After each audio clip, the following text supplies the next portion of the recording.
Modifying phrases often come at the end of sentences, and they add detail or nuance to your main clause. But too many of them in your writing can make your prose dense. That said, modifying phrases can be useful when you want to build on a particularly powerful scene or concept and add lots of detail, imagery, nuance, and sensory information. They're a way to slow your reader down and get them to pay attention to a single clause that you really want to build on. For example, the Volkswagen pulls up to the light, revving its engine, smoke billowing from the tailpipe, a lone man behind the wheel.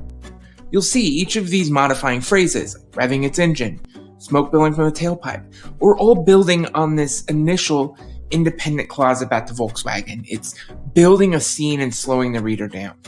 And another example, Mrs. Jones has been hospitalized 4 times, undergoing surgery after surgery, paying all these costs out of her pocket, never understanding when it would all end. Again, if lots of sentences are built in this construct, your writing is going to be dense and hard to pull points out of. But occasionally, to build on a powerful point or image, this modifying phrase structure can be pretty powerful. The explosion at defendant's facility was immense, spewing flames over 100 feet, littering the ground with refuse for miles, causing hundreds of thousands in damages. Again, you'll see how these phrases build on a powerful image and nuanced scene.